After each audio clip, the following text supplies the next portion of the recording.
Truncation इन narrowing conversion. अभी हमें क्या करना है कि इससे पहले हमने देखा था दो टाइप के कन्वर्जन होते हैं, वाइडनिंग और नैरोइंग। तो सपोज वाइडनिंग में क्या हो रहा है कि बाकी डेटा टाइप्स को आप लार्जर डेटा टाइप में स्टोर कर रहे हो। इससे पहले हमने सारे डेटा टाइप्स को डबल में स्टोर किया था, ठीक है। तो डबल का साइज बहुत बड़ा होता है, तो ये सारे डेटा टाइप्स को आप डबल में इजीली स्टोर कर सकते हो, कोई दिक्कत नहीं है। तो वाइडनिंग में कोई प्रॉब्लम नहीं होती है। दूसरा कन्वर्जन होता है आपका नैरोइंग। नैरोइंग में क्या होता है, आप किसी बड़े डेटा टाइप को छोटे में स्टोर कर रहे हो। फॉर एग्जांपल मैं यहाँ पे इंट और बाइट का लेता हूँ। ये इंट को मैं क्या कर रहा हूँ, बाइट में स्टोर कर रहा हूँ, है ना। तो बाइट का साइज छोटा होता है, इंट का साइज बड़ा होता है। तो यहाँ पे नैरोइंग कन्वर्जन हो रहा है, और नैरोइंग कन्वर्जन हो रहा है तो फिर क्या होगा कि सपोज नैरोइंग कन्वर्जन में आपको एक्सप्लिसिटली टाइप कास्टिंग करनी होती है ना। वो हम देख चुके हैं। तो आप क्या करोगे, ब्रैकेट में बाइट लिखोगे, तो जो भी इंटीजर है, इंटीजर को आप बाइट में कन्वर्ट करके फिर बी में स्टोर करोगे। ये बाइट का वेरिएबल है। अब इसमें क्या होगा, आपकी वैल्यू रिड्यूस हो जाएगी, है ना, क्योंकि आपका बाइट का साइज तो कम होता है, इसकी कैपेसिटी कम है। तो इंटीजर अगर कोई बहुत बड़ा नंबर है तो वो बाइट में स्टोर नहीं हो पाएगा, उसकी वैल्यू रिड्यूस हो जाएगी। उसको ट्रंकेशन कहते हैं, किसी की वैल्यू को रिड्यूस करना। और उसका क्या रूल होता है ट्रंकेशन का, एग्जाम्पल देख लेते हैं। सपोज मेरी रेंज, बाइट की रेंज क्या होती है, -128 से +127, ठीक है। तो -128 से +127।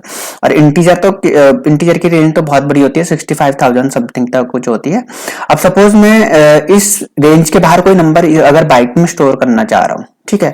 तो सपोज अगर मैं लिखता हूँ बाइट बी इक्वल्स टू 128, तो यहाँ पे आपका एरर आ जाएगा, ठीक है। ये आप स्टोर नहीं कर सकते, 128 बाइट की रेंज से बाहर है। तो आपको क्या करना होगा, इस 128 को टाइप कास्ट करके बाइट में कन्वर्ट करना होगा, ठीक है। फिर आप इसको इसमें स्टोर कर पाओगे।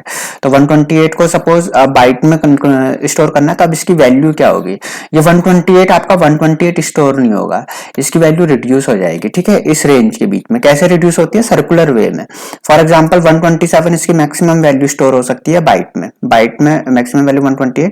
तो सपोज आप 128 स्टोर करो, तो ये क्या होगा, सर्कुलर वे में यहाँ पे आ जाएगा, ठीक है। तो इसकी वैल्यू -128 हो जाएगी। सपोज आप 129 स्टोर करना चाह रहे हो, तो 129 इसके बाद नेक्स्ट पोजीशन पे आ जाएगा। फिर 130 आप बाइट में स्टोर करना चाह रहे हो, तो 138 घूम के यहाँ पे आ जाएगा तीसरी पोजीशन में। तो इस तरीके से ये जो भी आपकी वैल्यूज है वो आपके सर्कुलर वे में वहीं पे मैप हो जाती है, -128 से +128, ठीक है। तो एग्जाम्पल देखो 256 है, 256 को अगर आप बाइट में स्टोर करोगे तो उसकी वैल्यू 64 हो जाएगी, इसकी वैल्यू रिड्यूस हो गई है ना, रिड्यूस हो गई है। और इसको ट्रंकेशन भी कहते हैं, ट्रंकेट हो गई है, ठीक है। तो 256 सपोज आप बाइट में स्टोर करो, तो 256 की वैल्यू स्टोर होकर 65 हो जाएगी। 874 की वैल्यू 106 हो जाएगी। 436 की वैल्यू -76 हो जाएगी, है ना। तो देखो ये अब 436 नेगेटिव में चला जा रहा है। अब इसका क्या रूल होता है, क्या फॉर्मूला होता है, वो देख लेते हैं, ठीक है। अब सपोज बाइट के लिए हम देखेंगे कि दो इंपॉर्टेंट पॉइंट, एक तो बाइट के लिए 2 की पावर n कितना होता है, और बाइट के लिए 0 to 2 की पावर n - 1 कितना होता है, ठीक है। तो बाइट में n की वैल्यू कितनी होती है, बाइट में 8 बिट्स होता है, तो n की वैल्यू 8 हो गई। 2 की पावर n कितना हो जाएगा, 256 हो जाएगा। और हमें दूसरी वैल्यू ये चाहिए, ठीक है। एक वैल्यू हमें ये चाहिए, एक वैल्यू हमें ये चाहिए, 0 to 2 की पावर n - 1, तो ये 0 to 127, ठीक है। ये दो वैल्यू हमें याद रखनी है कि 2 की पावर n इतना होता है, 2 की पावर n 0 to 2 की पावर n - 1 इतना होता है, ठीक है। अब नई वैल्यू ट्रंकेशन का रूल क्या होता है, ठीक है। फॉर एग्जांपल मैं 373 को इस बाइट में स्टोर कर रहा हूँ, तो कैसे करेंगे, इस 373 को पहले आप एक्सप्लिसिट टाइप कास्टिंग करेंगे बाइट में, फिर इसको बाइट में स्टोर करेंगे, ठीक है। वरना स्टोर नहीं हो पाएगा। इसकी रेंज तो 127 तक होती है ना। तो 373 को आपको टाइप कास्टिंग करना होगा। अब ये 373 ओल्ड वैल्यू है, इसकी नई वैल्यू क्या होगी, ठीक है। इसके लिए आपको 3 स्टेप फॉलो करने होंगे। पहला स्टेप क्या है, आप क्या करोगे, ओल्ड वैल्यू मॉड 2 की पावर n कैलकुलेट करोगे। 2 की पावर n कितना होता है बाइट के लिए, 256 होता है, ठीक है। तो ओल्ड वैल्यू मेरी 373 थी, तो 373 मॉड 2 की पावर n 256 मेरे को कैलकुलेट करना है, जो कि 65 आ रहा है, ठीक है। पहला स्टेप ये है। दूसरा स्टेप ये है कि आपको चेक करना है जो वैल्यू आई है वो 0 to 127 के बीच में है या नहीं है, ठीक है। तो 0 to 2 की पावर n - 1 के बीच में आपको चेक करना है। अगर आप कोई और डेटा टाइप ले रहे हो तो उसमें n की वैल्यू चेंज हो जाएगी। तो बाइट के लिए हम क्या करेंगे, 0 to 127 के बीच में है या नहीं है चेक करना है। अगर वो इस रेंज के बीच में है तो हमारी जो न्यू वैल्यू होगी, न्यू वैल्यू क्या होगी, ओल्ड वैल्यू मॉड 2 की पावर n, ठीक है। तो ये हमने यहाँ पे कैलकुलेट कर चुके हैं, तो न्यू वैल्यू हमारी 65 हो जाएगी। अगर ये इस रेंज के बीच में नहीं है तो आपको क्या करना है, ओल्ड वैल्यू मॉड 2 की पावर n - 2 की पावर n भी लगाना है, फिर वो नेगेटिव में चला जाएगा नंबर, ठीक है। तो यही चीज हमें 3 स्टेप फॉलो करना है। सबसे पहले आप ये कैलकुलेट करोगे, फिर आपको चेक करना है कि 0 से 127 के बीच में है या नहीं है। 0 to 127 के बीच में है तो उसकी नई वैल्यू क्या हो जाएगी, मॉड 2 की power n। Otherwise new value क्या हो जाएगी, मॉड 2 की पावर n माइनस 2 की पावर n। तो इसके कुछ एग्जांपल्स ले लेते हैं। फॉर एग्जांपल पहला है हमारा 373 को मुझे बाइट में कन्वर्ट करना है।